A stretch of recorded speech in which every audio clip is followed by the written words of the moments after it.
Assalamualaikum warahmatullahi wabarakatuh. Selamat malam semuanya. Salam sejahtera untuk kita semua. Baik, di sini saya akan mengucapkan terima kasih terlebih dahulu kepada Bapak Rizky Aulia selaku dosen mata kuliah pengantar manajemen UMKM yang telah memberikan tugas ini kepada kita sehingga kita alhamdulillah mengerjakan dengan cara sungguh-sungguh dan lancar sampai kita menyelesaikan video hari ini. Baik, untuk yang pertama sebelumnya saya mau menyapa teman-teman di sini.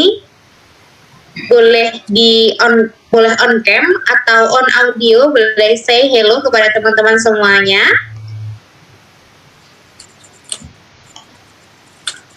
Halo teman-teman. Oke, baik. Oke teman-teman, kita dari Universitas Ma'arif Hasyim Latif Sidoarjo dari Fakultas Ekonomi dan Bisnis dalam prodi manajemen. Di sini kami juga ada tamu dari Universitas Negeri Surabaya dari UNESA. Boleh diperkenalkan terlebih dahulu kepada Nela.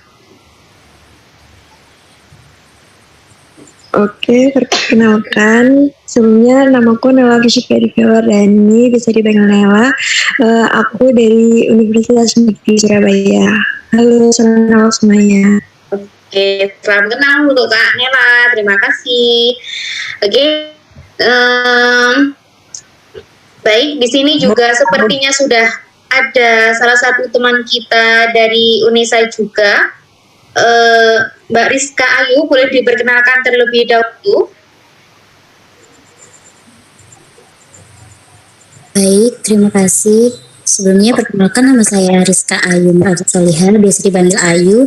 Saya dari jurusan Pendidikan Luar Sekolah UNESA.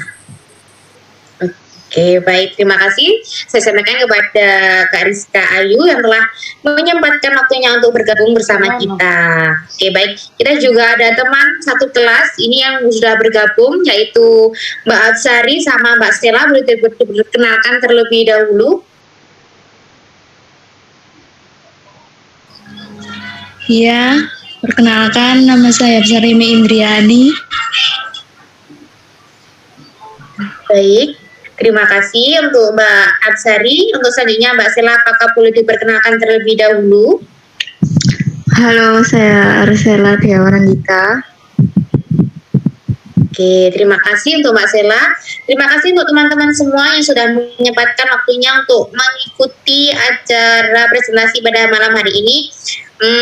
Oh iya teman-teman, di sini kami akan membagikan sedikit informasi atau ilmu mengenai marketing. Ilmunya tentang apa ya kira-kira, tentang marketing yang bagaimana ya ini. Untuk selanjutnya akan lebih lanjutnya bisa dilanjutkan oleh pemateri kami pada malam hari ini. Saya akan memperkenalkan terlebih dahulu.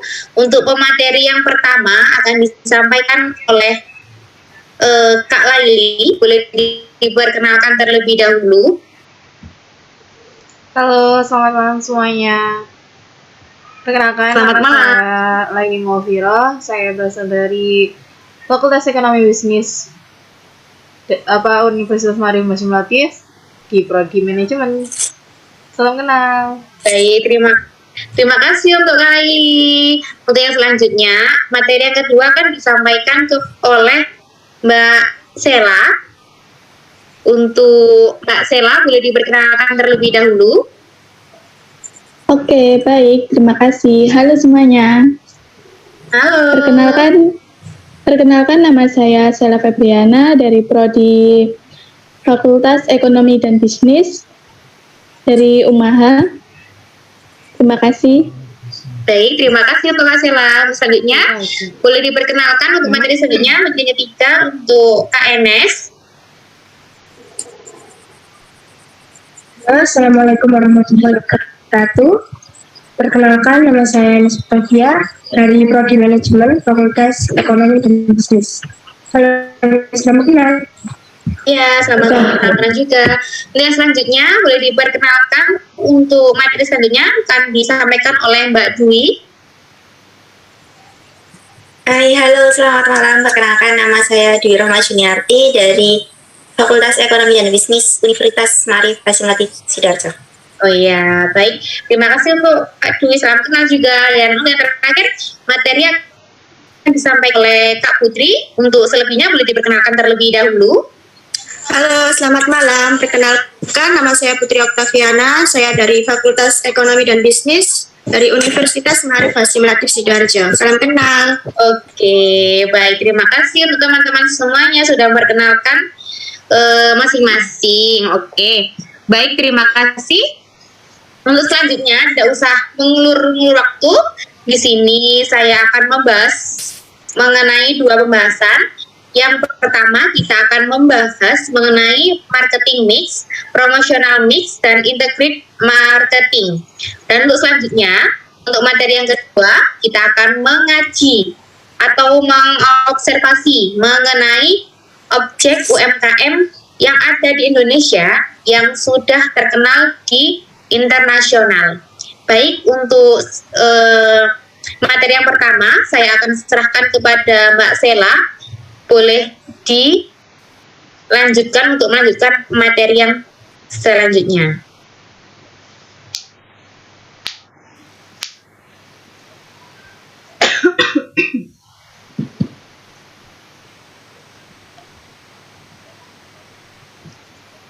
Baik, untuk Mbak Sela apakah sudah terlihat untuk materinya? Iya, baik. Terima kasih. Sudah kelihatan materinya. Baik, silakan. Namun itu slide-nya yang slide pertama. Nah, sudah. Baik, terima kasih. Di sini saya akan menjelaskan mengenai apa yang akan kita bahas pada malam hari ini. Ini ada peta konsep mengenai marketing untuk UMKM. Marketing UMKM sendiri ada 3. Pertama, marketing mix, kedua, promotional mix, dan ketiga, EMC. Pertama, marketing mix. Kita akan membahas mengenai konsep, fungsi, tujuan, dan manfaat. Kedua, tentang promotional mix. Kita akan membahas tentang pengertian, manfaat, dasar-dasar, dan komponen. Dan yang terakhir, yaitu EMC. Kita akan membahas tentang pengertian, jenis-jenis, manfaat, dan strategi.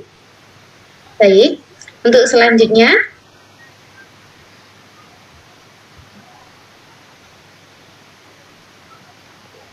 Baik, selanjutnya yaitu tentang pengertian marketing mix. Marketing mix itu sendiri yaitu suatu strategi pemasaran yang menggabungkan beberapa elemen di dalamnya secara terpadu demi mencapai sebuah tujuan marketing pasar yang telah ditargetkan. Adapun konsep dari marketing mix itu sendiri, yang pertama yaitu tempat. Tempat ini dibentuk melalui saluran distribusi yang mengacu pada lokasi. Yang kedua yaitu produk, yaitu sesuatu yang memiliki nilai fungsional dan digunakan oleh pelanggan untuk mencapai sesuatu. Ketiga, yaitu promosi, strategi yang diterapkan oleh pemasar untuk menarik minat pelanggan. Keempat, yaitu nilai. Nilai ini akan didapatkan sebagai pengganti produk.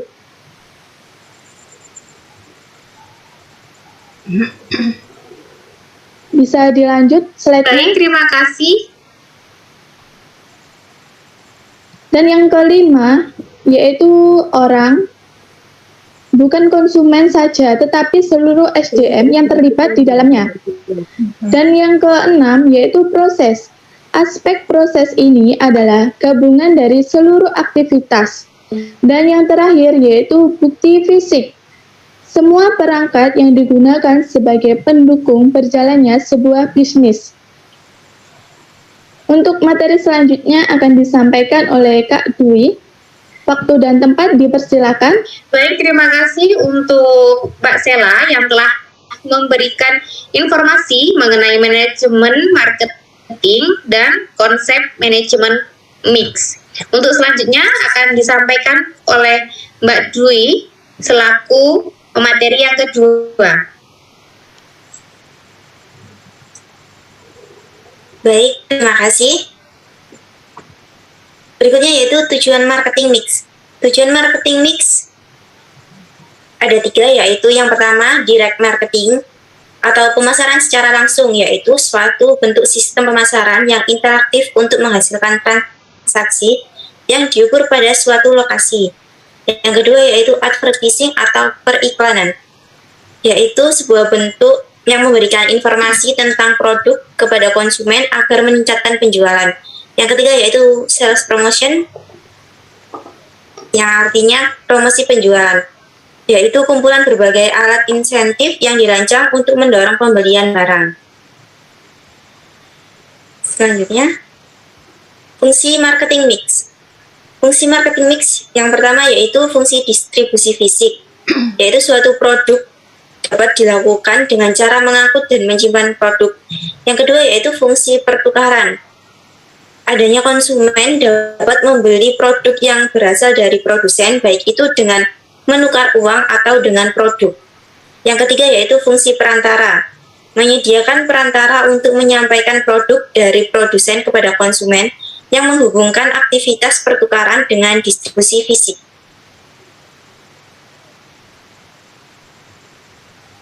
Selanjutnya yaitu manfaat marketing mix. Yang pertama, mampu menganalisis keuangan. Yang kedua, alokasi sumber daya yang bijaksana. Yang ketiga, memfasilitasi proses komunikasi. Yang keempat, alokasi tanggung jawab. Terima kasih. Baik, terima kasih untuk Mbak Dwi yang telah memberikan beberapa ilmu mengenai manajemen manfaatnya serta tujuannya. Oke, untuk selanjutnya promotion mix yang akan dilanjutkan oleh pemateri yang selanjutnya. Boleh dilanjutkan? Baik, terima kasih. Boleh di next untuk slide-nya. Nah, kita akan mengenal dari segi promotion mix nih. Promotion mix sendiri itu adalah sebuah strategi yang menggabungkan beberapa metode marketing untuk mencapai suatu target pemasaran tertentu.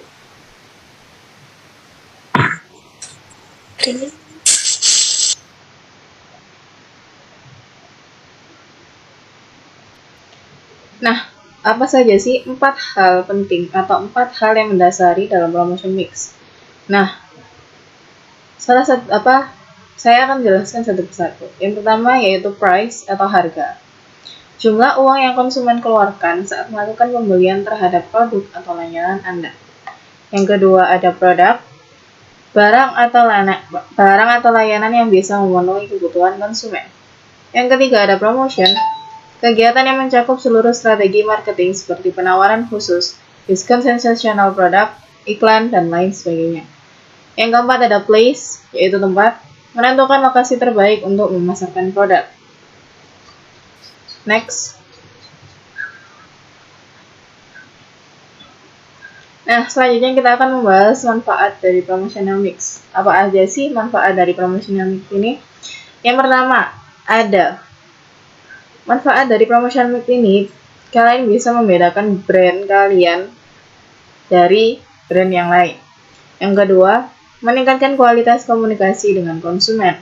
Yang ketiga, membantu segmentasi audiens. Dan yang keempat, meningkatkan efektivitas promotional campaign. Next. Nah, apa saja sih komponen promotional mix? Komponen promotional mix itu ada 4. Yang pertama advertising, yaitu untuk mengiklankan produk atau layanan ke banyak orang. Yang kedua ada sales promotion, untuk menawarkan dan menarik konsumen terhadap produk ataupun layanan kita.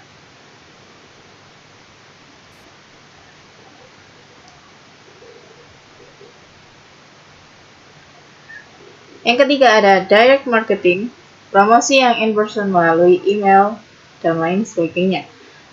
Public relation, untuk meningkatkan nilai brand dengan menampilkan image dari barang tersebut. Oke, baik, terima kasih untuk Mbak Laili yang bisa memetik sedikit ya. Ya kita kan nggak pernah tahu nih apa sih nilai dasar dari apa ya untuk promosi. Biasanya kan kita kayak promosi tinggal membagikan brosur atau ya tinggal dari word of word, gitu kan. Jadi di sini kita mengetahui nih apa sih nilai dasar dan komponen dari promosional sendiri. Oke, baik. Untuk materi yang selanjutnya akan disampaikan oleh materi yang berikutnya yaitu Mbak Ernest Octavia. Baik, selanjutnya boleh dilanjutkan untuk materinya, Mbak Ernest Octavia. Baik, saya akan melanjutkan materi selanjutnya, Integrate Marketing Communication. Silakan.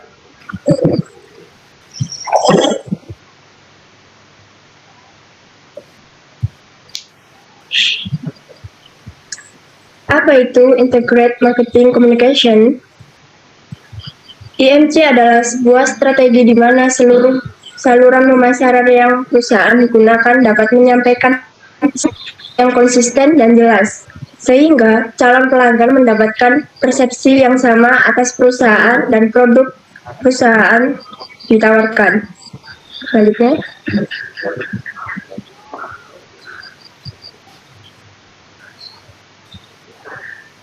Ini dia manfaat Integrate Marketing Communication. Yang pertama, menghemat biaya dalam melakukan promosi. Yang kedua, menonjolkan keunggulan kompetitif yang bisa mendorong penjualan. Yang ketiga, strategi komunikasi pemasaran membantu menarik pelanggan. Yang keempat, penguatan brand. Yang kelima, meningkatkan loyalitas konsumen. Yang keenam, meningkatkan penjualan. Baik, selanjutnya akan disampaikan oleh Putri. Oke, baik. Terima kasih untuk Mbak Enes yang sudah menyampaikan untuk materi selanjutnya. Untuk Integrated Marketing Communication sendiri kita juga bisa memetik sedikit ya. Tadi kan di slide berikutnya di sini ada menghemat biaya dalam promosi. Untuk itu lebih ke efisien ya. Untuk menghemat biaya dalam melakukan promosi ya. Oke, baik. Untuk selanjutnya akan disampaikan oleh Mbak Putri. Mbak Putri boleh dipersiapkan. Baik, terima kasih. Selanjutnya yaitu jenis contoh Integrated Marketing Communication. Yang pertama ada promosi iklan. Yang kedua, promosi public relation atau hubungan masyarakat. Yang ketiga, promosi melalui sales promotion. Yang keempat, promosi melalui event dan experience. Yang kelima, promosi melalui direct selling. Selanjutnya, strategi Integrated Marketing Communication. Yang pertama, komunikasi, yaitu mengkomunikasikan bagaimana cara untuk membangun citra perusahaan, meningkatkan brand awareness, atau mendorong penjualan.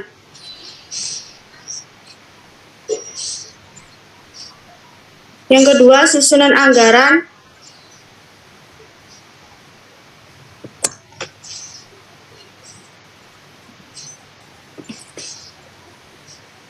Memastikan bahwa anggaran yang diajukan efektif serta sesuai dengan tanpa tujuan yang akan dicapai.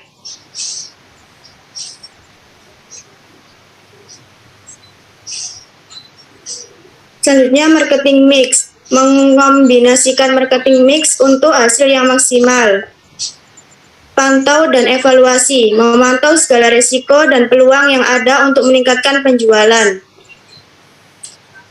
Baik, terima kasih untuk Mbak Putri yang sudah menyampaikan informasi mengenai tadi apa IMC bersama Mbak Enes Octavia.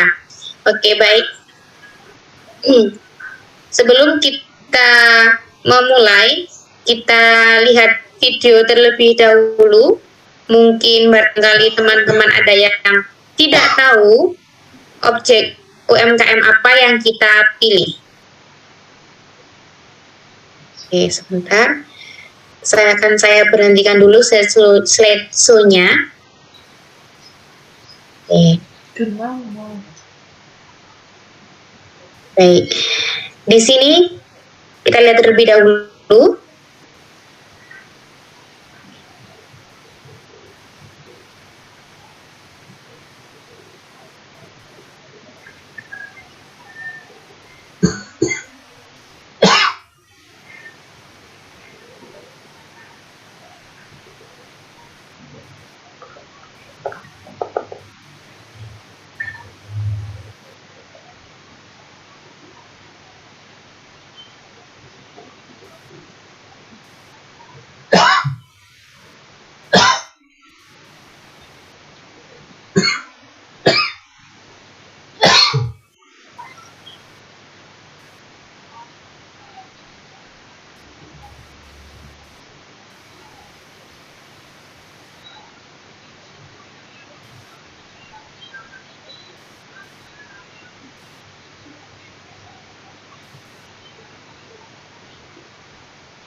Oke, baik. Gimana untuk teman-teman semua sudah refresh kembali ya setelah kita melihat tes dari Gendis Natural Fact. Oke, untuk selanjutnya untuk objek usaha UMKM akan saya jelaskan sendiri. Baik, perkenalkan, saya tadi belum memperkenalkan diri.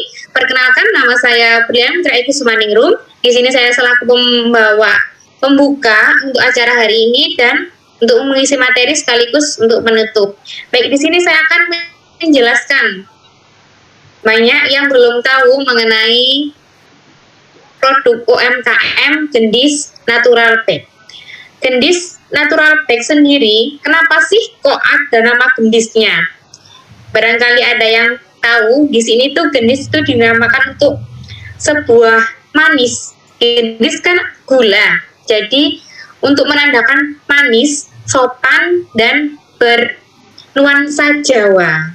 Kalau kita lihat kan banyak turis-turis dari luar kota atau dari luar negeri ini yang suka produk-produk Indonesia yang berbau-bau tradisional.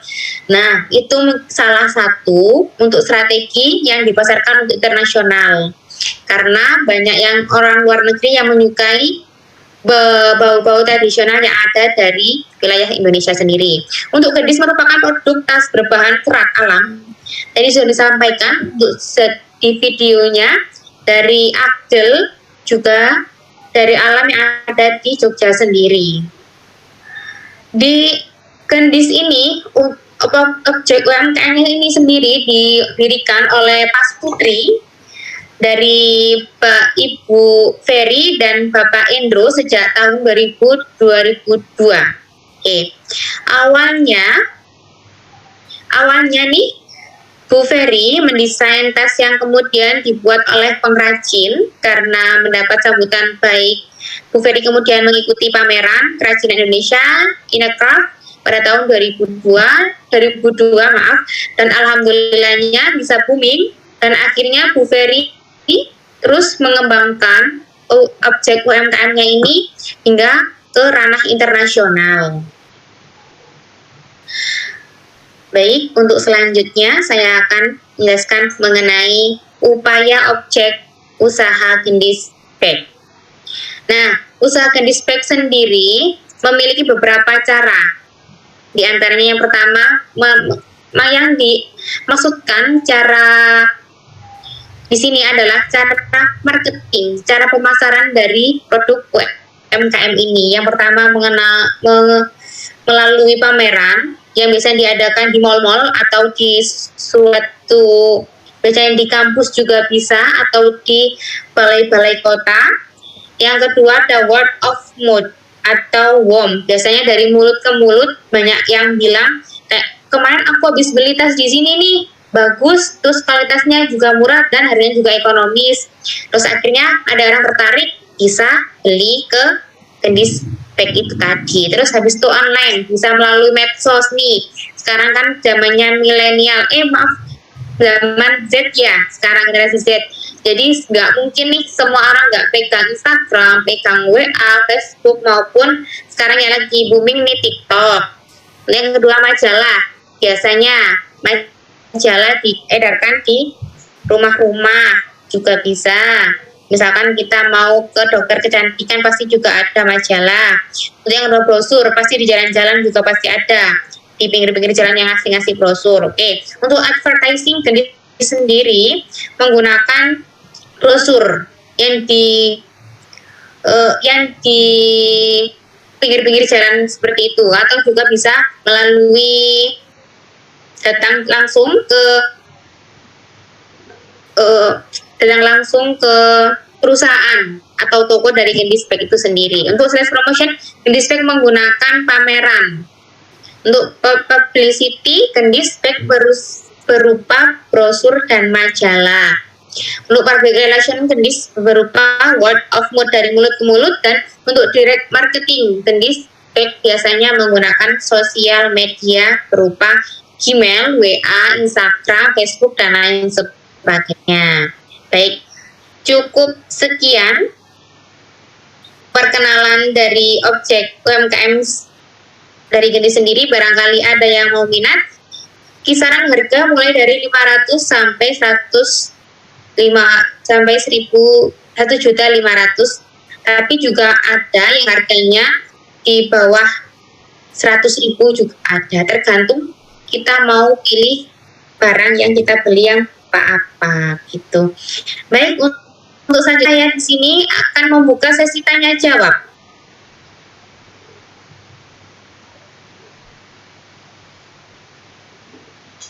Oke, baik.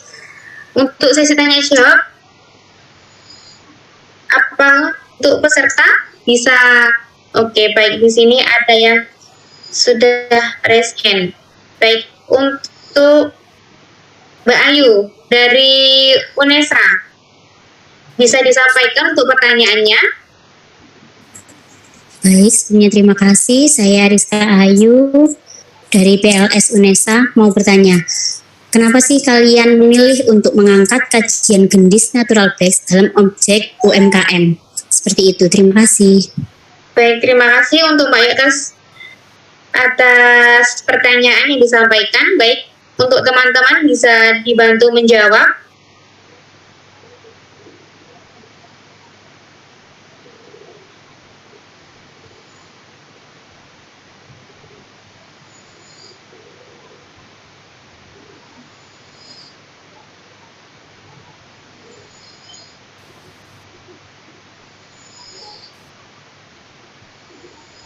Baik, apakah ada yang mau menjawab? Kalau tidak ada, saya jawab sendiri. Di sini saya mau bantu menjawab untuk pertanyaan dari Mbak Ayu sendiri. Kenapa kita mau mengkaji ya? Karena gini, bagi kita perempuan nih, nggak mungkin kan kita keluar kita nggak pakai membawa tas ataupun dompet. Sekarang kan sudah jadi kebutuhan apa ya? Kalau kita kan kebutuhan wajib nih, kita ke sana kemari bawa tas, bahkan kita ke pasar pun juga bawa tas, sudah jadi kebutuhan kita pribadi, sudah kebutuhan wajib. Jadi kalau misalkan kita mengaji mengenai tas ini kan cukup menarik nih, terbuat dari rotan. Biasanya kan kita dipandang rotan terlalu kuno nih, nggak mungkin lah sampai ke internasional. Tapi ternyata dengan adanya Gendis Bag, kita juga di Indonesia mempunyai UMKM yang bisa sampai ke ranah internasional. Ternyata orang di luar negeri pun bahkan lebih suka yang berbau-bau seperti tradisional, berbau-bau dengan alam. Kalau kita biasanya kan belinya kan dari luar negeri, tapi orang luar negeri sendiri lebih suka dengan produk-produk kita yang dari Gendis Bag itu tadi, yang dianggap orang-orang itu kuno, dari alam, nggak terlalu lama, tapi ternyata orang sana lebih suka dengan produk-produk kita. Baik, untuk Mbak Rizka Ayu, apakah sudah jelas? Baik, terima kasih, jawabannya sudah sangat jelas. Baik, terima kasih untuk Mbak Ayu yang sudah memberikan pertanyaan bagi kami. Untuk selanjutnya saya akan buka sesi tanya jawab berikutnya untuk Mbak Hafsari Maindri. Kami persilahkan untuk menyampaikan pertanyaannya. Oke, makasih. Bentar. Ya, apakah dalam masa go internasional Gendis Natural Base mengalami kesulitan? Baik, terima kasih untuk Mbak Hafsari, sangat menarik sekali. Banyaknya nggak tahu apakah UMKM juga mengalami permasalahan, pasti juga mengalami permasalahan, tapi kan kita nggak tahu permasalahannya bagaimana. Baik, untuk Mbak Hafsari terima kasih banyak untuk pertanyaannya. Untuk teman-teman boleh dijawab.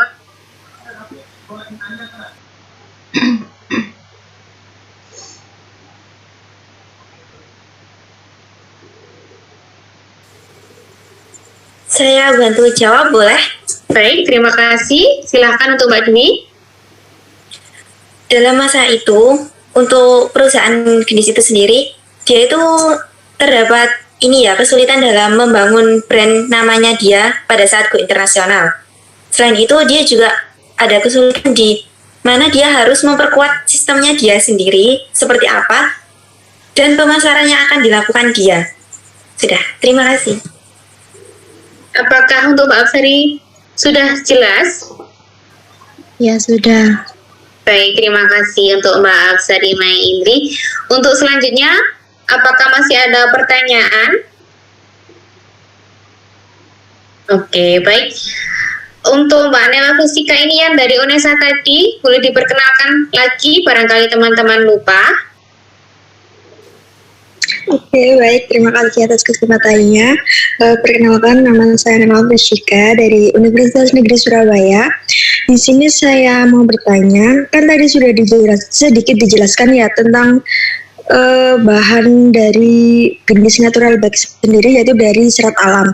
Nah, kalau boleh tahu ini bahan baku dari pembuatan gendis natural bags ini apa ya yang lebih spesifik begitu? Terima kasih.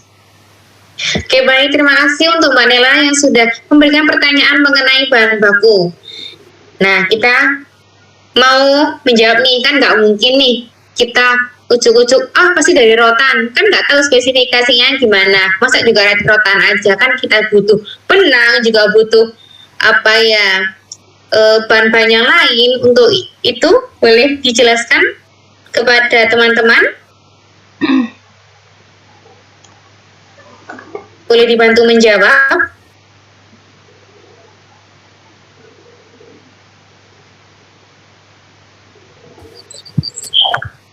Baik, saya akan bantu menjawab. Iya, untuk Mbak Enes silahkan. Untuk membuat tas tadi itu membutuhkan bahan. Ada yang pertama argel atau asal serat daun pohon kembang sejenis palem. Yang kedua ada juga dari kulit, itu dari kulit sapi. Terus ada lagi yang dari medong atau serat rumput panjang 100 meter. Dan yang lebih biasanya yang sering dipakai itu rotan. Terus ada lagi daun pandan dan juga daun palem. Rumput laut juga bisa. Enceng gondok juga bisa dibuat bahan bakunya dan lain-lain. Sudah. Apakah baik. membantu? Oke. Apakah Mbak Nela Fisika sudah puas dari jawaban dari Mbak Enes? Baik, terima kasih. Jawabannya sangat membantu sekali. Oke, baik. Terima kasih. Jadi, begini ya Mbak Enes, berarti untuk di gendis sendiri itu kita itu nggak melulu dari rotan ya, berarti untuk dari kulit sapi, dari eceng gondok, dari tanaman yang ada di laut juga bisa berarti ya Mbak Enes ya? Ya, bisa. Oke, baik. Terima kasih. Alhamdulillah, selesai sudah presentasi kita pada malam hari ini. Semoga kalian, teman-teman yang lain yang belum tahu mengenai brand gendis bag bisa menambah wawasan kalian dan semoga bermanfaat. Materi dari kita mengenai advertising, promotional mix, atau dari yang IMC tadi. Banyak bisa yang kita gali dari materi kita hari ini. Kita juga bisa mengetahui konsep mengenai apa saja yang harus diperlukan untuk membuat marketing mix seperti tadi produk. Kita harus mempertimbangkan untuk membuat produk yang satu dengan produk yang lainnya, apakah yang lebih efisien atau lebih efektif yang lebih mana. Untuk konsepnya juga kita harus tahu gimana konsep kita untuk promosi, tidak melulu promosi tinggal dari aku punya barang ini, aku kurang barang ini. Itu benar, betul dari word of mouth, tapi kita juga harus bisa pintar-pintar di zaman yang sekarang ini. Kita melalui medsos, melalui iklan, brosur, email, dan masih banyak macam lagi. Baik, terima kasih. Saya di sini selaku pembuka dan penutup untuk acara ini. Saya memohon maaf apabila ada kesalahan atau ada perkataan saya yang kurang berkenan di hati kalian semua, saya izin undur diri. Wabillahi taufiq wal hidayah. Assalamualaikum warahmatullahi wabarakatuh. See you, dadah, goodbye. Selamat malam semuanya. Assalamualaikum warahmatullahi wabarakatuh.